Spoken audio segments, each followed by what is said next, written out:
Hello students, मैं हेमलता सिंह आज आपको कक्षा 8 के अध्याय 3 को पढ़ाऊंगी जिसका नाम है MS एक्सेल।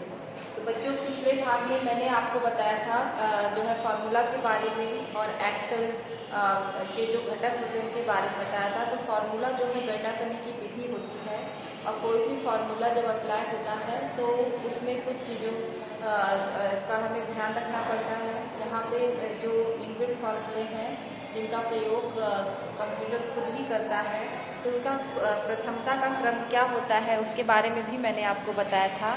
अब आज मैं आपको फार्मूला एंटर करना बताऊंगी कि कैसे सेल एड्रेस में फार्मूला एंटर करते हैं।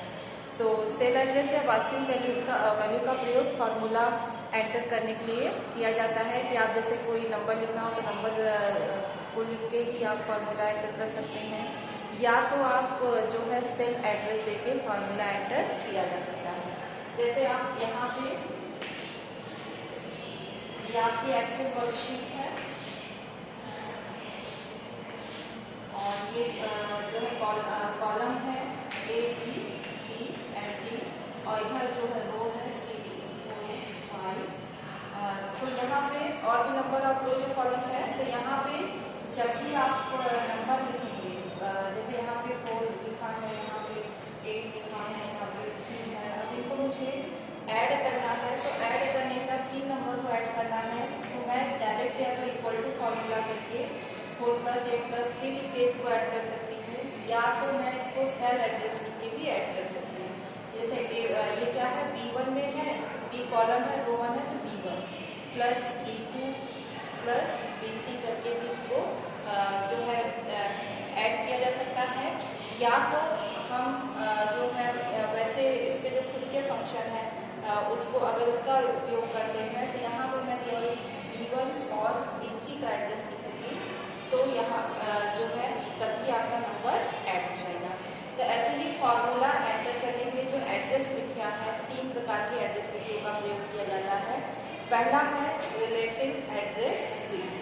तो जो रिलेटिव एड्रेस विधि है, इसमें जब एक फार्मूले को अन्य सेल में ड्रैग करके लागू किया जा सकता है। कहने का मतलब ये हुआ कि जैसे यहाँ पे एक फार्मूला आपने कुछ भी दिया है, जैसे काम दिया है या कुछ भी प्रोडक्ट लिया है, यहाँ पे और नंबर है, तो यहाँ पे जो आपने एड्रेस दिया है इसी तो यहाँ पे कैलकुलेशन हो जाएगा। एक और नंबर ले लेते हैं यहाँ पे 3 4 8। तो अब मैंने यहाँ पे जैसे एड्रेस दे दिया है, सम बी जो है फॉर्मूला दिया है A1 + B1। तो जैसे ही मैं यहाँ पे A1 + B1 करूँगी और जैसे ही मैं यहाँ लिखूँगा, यहाँ पे इक्वल टू A1 + B1 करूँगी, तो ये दोनों जो है ऐड हो जाएंगे और यहाँ आंसर आपका 7 लिखा हुआ आ जाएगा। तो 7 लिखा हुआ आ जाएगा। अब आप जब यहाँ एक निशान आता है, प्लस सिंबल आएगा, और जब आप माउस से ड्रैग करेंगे तो ये नंबर ऑटोमेटिक जो है आपके लिखे आ जाएंगे। यहाँ पे आप देखेंगे 8 4 12, 8 8 9 10 11 हो जाएगा, 8 + 3।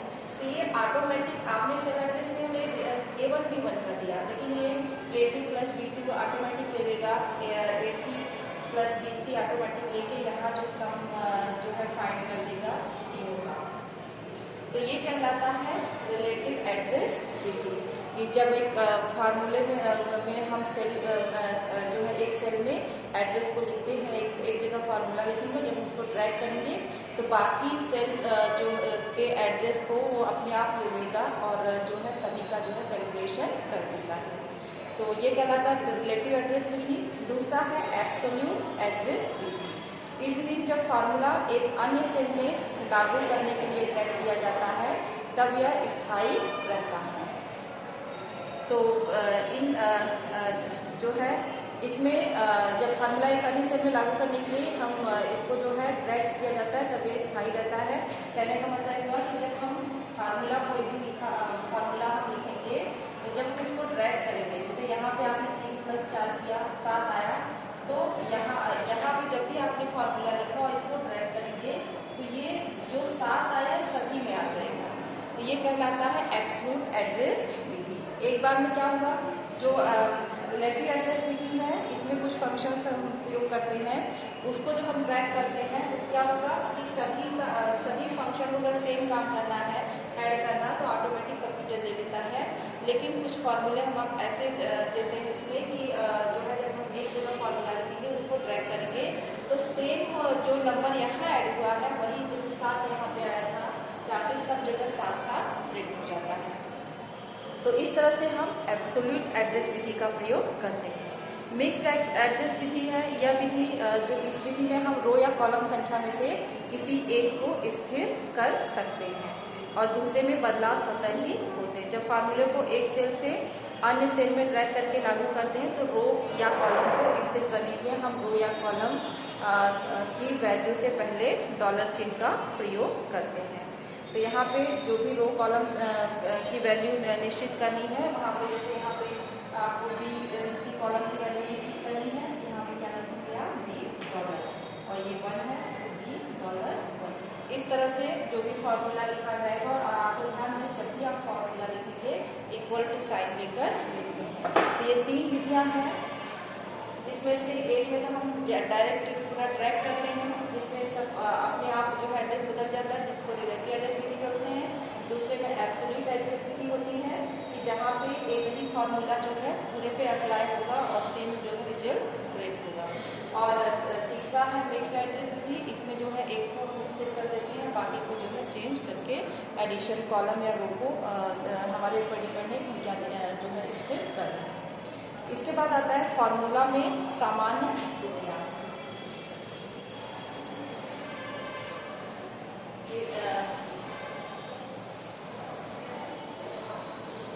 फार्मूला में जो सामान्य त्रुटियां हैं कि जैसे जब आप फार्मूला लिखते हैं इक्वल टू साइन करके और आपने जो है कुछ फार्मूला लिखा और आप देखते हैं उसमें अलग अलग प्रकार की त्रुटियां आती हैं।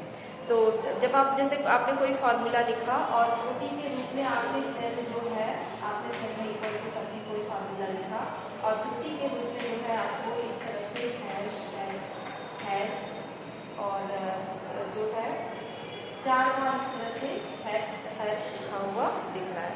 तो ये त्रुटि का मतलब ये है कि सेल परिणाम प्रदर्शित करने के लिए बहुत छोटी होती है। जैसे आपका जो रिजल्ट है इसमें ये जो आपके रो कॉलम बने हैं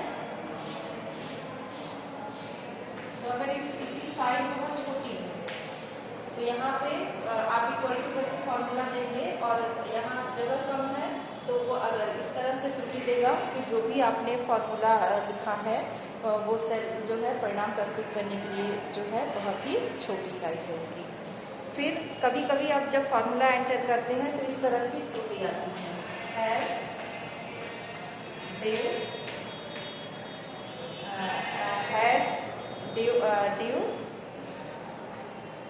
इस तरह की जो है आपको त्रुटि दिखेगी। तो यहाँ पे यह सूचित करता है कि हमने 0 से भाग होने वाला फार्मूला एंटर किया है। तो हमने जो फार्मूला एंटर किया है वो 0 से भाग होने वाला एंटर किया है। फिर अगला आता है हैश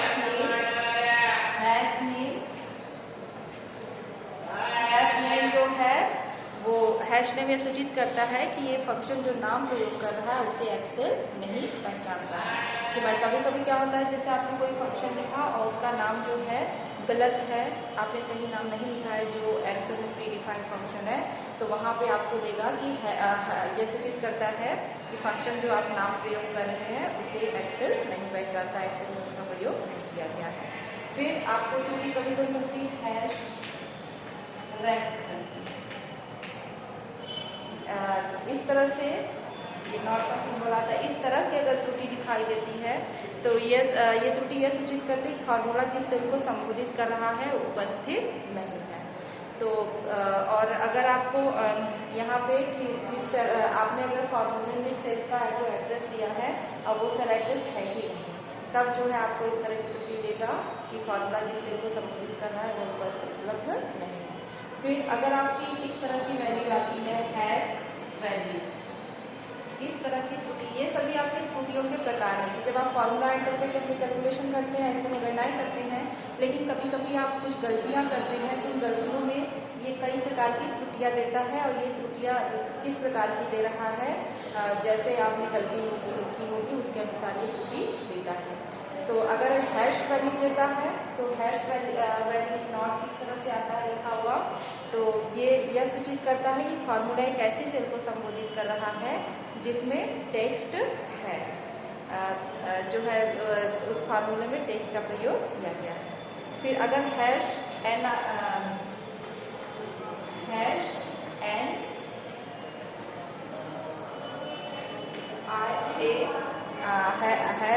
एन स्लैश ए अगर आता है, यहाँ देखिए डी आई बी आएगा इस तरह से। अगर आपका एन स्लैश ए आता है इस तरह से पूरी, तो यह सूचित करता है कि वैल्यू या डाटा उपलब्ध नहीं है। जो भी डाटा वैल्यू देते हैं, अगर आप नहीं देते हैं तो यहाँ पे हैश एन स्लैश ए करके त्रुटि देता है। तो इस तरह से फार्मूले में जो है सामान्य प्रकार की जो है इस तरह की त्रुटि आती है, और हर त्रुटि जो है अपना एक निश्चित अर्थ बताती है कि किस प्रकार की त्रुटि आपने फार्मूले में की है। फिर अब विभिन्न प्रकार के फंक्शन की बात करते हैं हम। अभी तो फार्मूलों में हम किस तरह से एड्रेस एंटर कर सकते हैं। अब एक्सेल में कुछ विभिन्न प्रकार के फंक्शन हैं, फार्मूले हैं, इनबिल्ट फार्मूले, जैसे गणितीय फंक्शन है, सांख्यिकी फंक्शन है, कि जिनका आप डायरेक्ट प्रयोग करके कैलकुलेशन कर सकते हो। आपको बहुत डिटेल में लिखने की ज़रूरत नहीं पड़ती है। तो यहाँ पे कुछ गणितीय और त्रिकोणमितीय फंक्शन के बारे में आपको मैं बताती हूँ। तो जैसे एबीएस फंक्शन है, अभी ये सब जो बता रही है सारे जो है गणितीय फंक्शन, गणितीय फंक्शन है। तो यहाँ पे एबीएस फंक्शन, एबीएस इसका फॉर्मूला जो एबीएस फंक्शन, और इसका जो सिंटैक्स होता है ये होता है संख्या। तो एबीएस का मतलब है एब्सोल्यूट वैल्यू। तो ये जो भी फंक्शन है उसकी एब्सोल्यूट वैल्यू देता है। अगर हमने उदाहरण के लिए जैसे अगर हमने लिखा इक्वल टू, फॉर्मूले में हमने लिखा इक्वल टू एबीएस संख्या लिखी 2, तो रिजल्ट क्या आ जाएगा हमको 2। अगर हम लिखते हैं एबीएस मतलब जो भी वैल्यू है उसको माइनस कर देगा तो प्लस वैल्यू को आपको देगा। तो ये एब्सोल्यूट वैल्यू देता है। अगर हम -2 लिखते हैं तो -2 की एब्सोल्यूट वैल्यू क्या होगी 2 होगी। तो एबीएस फंक्शन मतलब एब्सोल्यूट वैल्यू अगर आपको निकालनी है तो हम यूज करेंगे एबीएस फंक्शन। फिर ईएक्सपी फंक्शन आता है।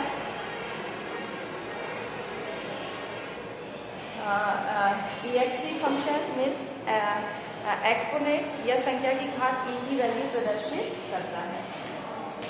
इसके लिए हम ईएक्सपी फंक्शन यूज करेंगे, और ये संख्या की घात से हमने ईएक्सपी जो है 1 किया है, तो ये आपको इक्वल टू लिखा ईएक्सपी 1, तो ये 2.718 प्रदर्शित करेगा। तो यह संख्या की घात ई की वैल्यू प्रदर्शित करता है। तो जो है यहाँ पे जो है ई की वैल्यू जो 2.71882 है। और अगर हम जो है अगर हम फैक्ट फंक्शन का यूज करते हैं, फैक्टोरियल, आपको अभी मैथ में नहीं है फैक्टोरियल क्या होता है। जैसे अगर आप 4 का फैक्टोरियल चाहते हैं तो 4 का फैक्टोरियल होता है 4 × 4 के 12 में 24, 1 का 24 होता है। ऐसे 3 का फैक्टोरियल अगर आप लेते हैं तो ये होता है 3 × 2 × 3 में 6 होगा। तो इस तरह से फैक्टोरियल वैल्यू निकालते हैं। तो अगर आपको डायरेक्ट फैक्टोरियल वैल्यू निकालना है तो हम यूज करते हैं एफएसीपी फंक्शन। एफएसीपी फंक्शन, और आपको यहाँ पे कैलकुलेट जो आपने संख्या जिसकी भी आपको फैक्टोरियल वैल्यू निकालनी है। जैसे आपने लिखा एफएसीपी फैक्ट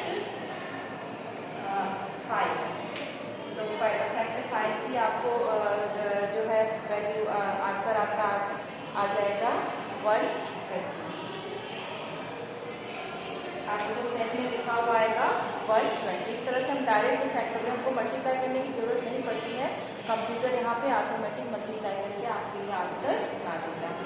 तो ये फ़ायदा है एक्सेल का। जबकि वर्ड वगैरह में अगर आप ऐसा करेंगे तो आप ऐसा कर ही नहीं सकते, क्योंकि उसमें फॉर्मूले गणना करने का जो है फार्मूला आप लिख सकते हैं, लेकिन गणना करने की जो फैसिलिटी जो है वर्ड वगैरह में नहीं है। ये काम आप एक्सेल में ही कर पाएंगे। इसी तरह से INT फंक्शन है, जो है INT इंटीजर वैल्यू अगर आपको फाइंड करनी है तो उसके लिए हम जो है INT फंक्शन का प्रयोग करते हैं और INT का सिंटैक्स है INT संख्या। उदाहरण के जैसे आपने लिखा INT 2.5, तो INT अगर 2.5 लिखते हैं आप तो ये आपको 2 ही आंसर देगा। पॉइंट में आपने लिखा ये जो इंटीजर, ये इंटीजर मतलब पूर्णांक संख्या, तो यहाँ पे आपको केवल 2 ही आंसर दिखाएगा, 0.5 को नहीं दिखाता है। अगर आप जो है इसके अलावा अगर आप माइनस वैल्यू लेते हैं, इंटीजर वैल्यू यहाँ पे उसमें आपको -2 दिया, ये आंसर -2 दिखाएगा क्योंकि पूर्णांक वैल्यू माइनस प्लस दोनों होती है। तो जैसा आप नंबर लेंगे उसके अनुसार चलता है। अगला है जो है मॉड फंक्शन, मॉड, और इसका सिंटैक्स होता है संख्या भाजक।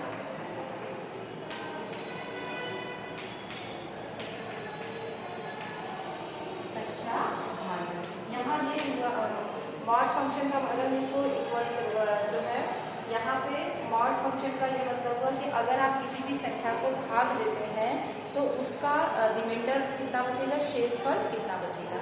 जैसे अगर हम 5 को 3 से भाग देते हैं तो 3 कम 3 -1, 5 -3 आया 2, तो यहाँ पे शेषफल क्या बच रहा है 2। तो अगर आप इस फंक्शन को लिखते हैं इस तरह से इक्वल टू मॉड संख्या आपने लिखा 5, भाजक क्या है आपका 3, 5 भाग देना है 3 का, 5 का मत 3, तो आपको आंसर लिखा मिलेगा। तो ये जो है मॉड फंक्शन जो है रिमाइंडर को बताता है, शेषफल को बताने के लिए प्रयोग किया जाता है। अब अगला है पावर फंक्शन।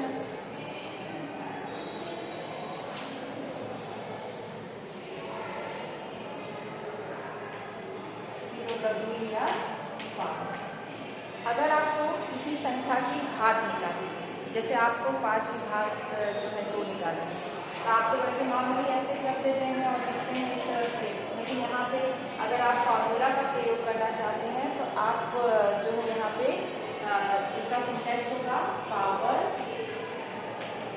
संख्या घात। उदाहरण से जैसे अगर हम 5 की पावर ले लेते हैं तो पावर में यहाँ पे फंक्शन क्या लिखेंगे आप, पावर, और संख्या क्या लिखेंगे 5, घात 2 चाहिए आपको, घात 2 कर देंगे तो आंसर आपका आ जाएगा 25। ये 5 बचे 25, तो आंसर जो है 25 आएगा। तो ये जो है अगर आपको किसी संख्या की घात निकालनी है तो संख्या को लिखिए, कितनी घात है 3, 4, 6 जो भी आपकी घात है लिखिए, तो आपको जो है संख्या का जो है घात मिल जाएगा।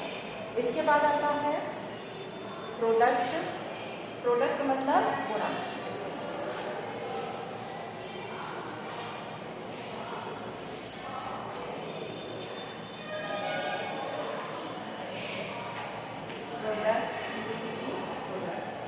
अगर आप प्रोडक्ट गुणा निकाल रहे हैं तो प्रोडक्ट फंक्शन में जो है इसका जो सिंटैक्स होता है ये होता है, जिस भी संख्या का गुणा करना चाह रहे हैं यहाँ पे संख्या 1,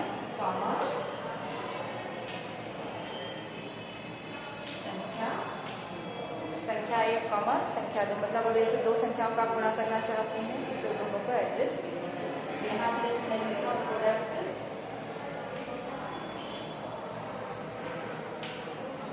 5, 8, तो आंसर आपको क्या होता है, 5 क्या होता है 40, तो आंसर मिलेगा आपको 40।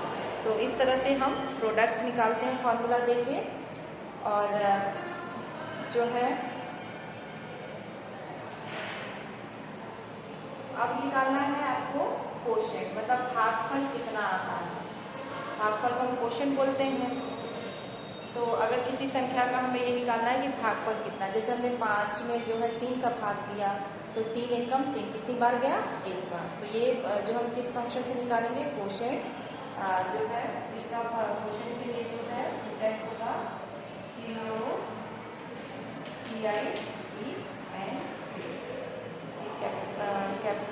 क्वेश्चन, और यहाँ पे जो है हमने लिखा अंश और हल।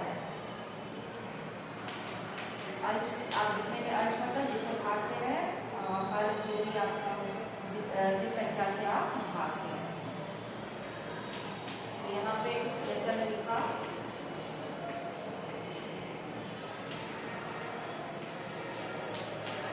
क्वेश्चन 5 का तो यहाँ पे आपको आंसर क्या मिलेगा 2।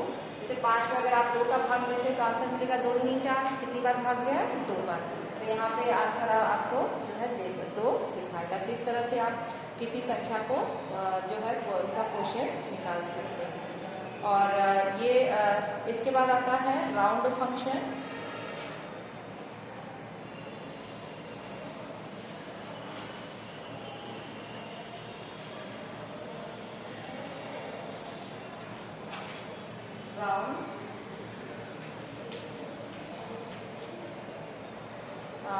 राउंड फंक्शन है तो उसके राउंड फंक्शन में जैसे आपने लिखा 2 जो है 2.23, 1। ये आप संख्या को कितनी संख्या तक राउंड अप करते हैं वो बताएगा। तो 2 जैसे यहाँ पे 1 मतलब एक संख्या तक ही राउंड अप करना है आपको। तो यहाँ पे आंसर क्या आ जाएगा आपका 2.2। तो ये जो है संख्या राउंड अप करने के लिए होता है। और अगला है SQRT फंक्शन। अगर आपको स्क्वायर रूट निकालना है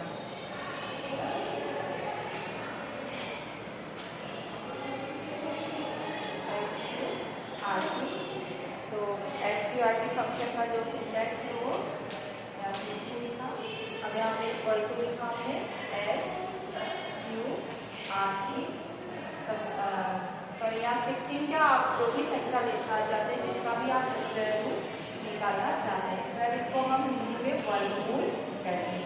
तो जैसे आप वर्गमूल निकालना चाहते हैं 16 का वर्गमूल निकालना चाहते हैं क्या आ जाएगा 4। आंसर क्या आ जाएगा 4। तो SQRT फंक्शन लिखेंगे और 16 लिखेंगे तो आपका जो है यहाँ पे 4 आ जाएगा।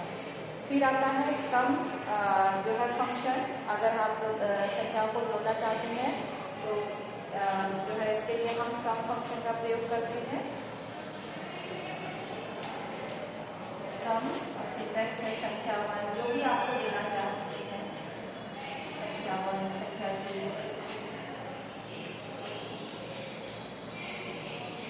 इस तरह से अगर आप जितनी संख्या देना उस तरह से भी कर सकते हैं, या तो एड्रेस विधि से आप करना चाहते हैं तो पहला एड्रेस दीजिए और यहाँ पे दूसरा एड्रेस दीजिए।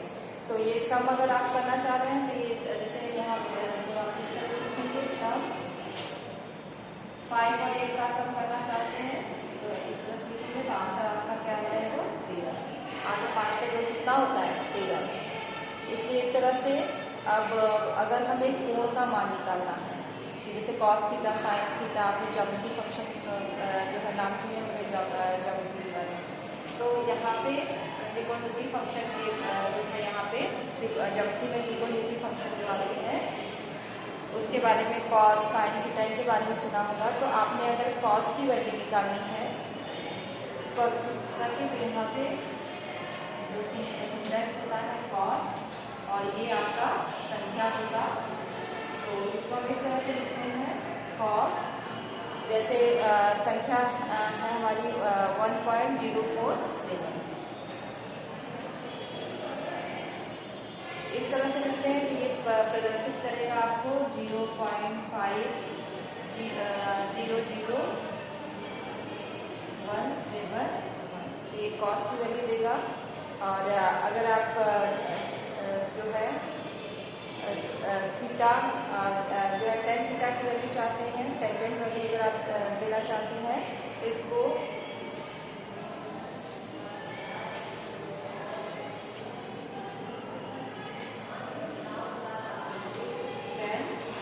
और ये होगा संख्या। तो यहाँ पे जो संख्या है संख्या हम देंगे तो ये जो है टेंजेंट वैल्यू निकालता है। उदाहरण के लिए अगर हम लिखते हैं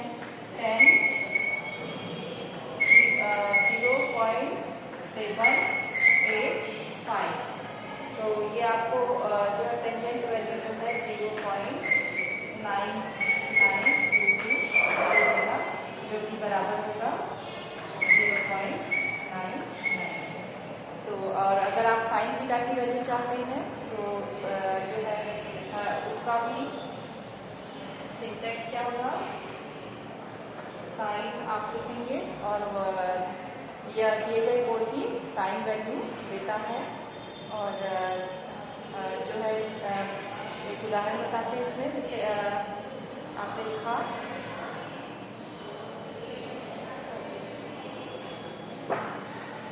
साइन थीटा के लिए साइन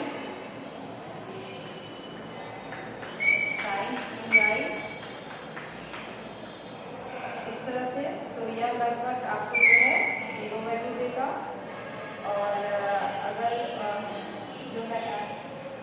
जो है इसमें साइन दूसरा एक एग्जाम्पल देखते हैं यहाँ पे, अगर साइन थीटा जो है 1 होगा। यहाँ कहने का मतलब ये है कि साइन थीटा और कोण और कॉस थीटा की कितनी वैल्यू है उस वैल्यू को ये दर्शाता है। साइन फंक्शन साइन की वैल्यू को, कॉस फंक्शन कॉस की वैल्यू को, टेंजेंट फंक्शन टेंजेंट की वैल्यू को दर्शाता है। तो ये थे गणितीय जो है कुछ फंक्शंस।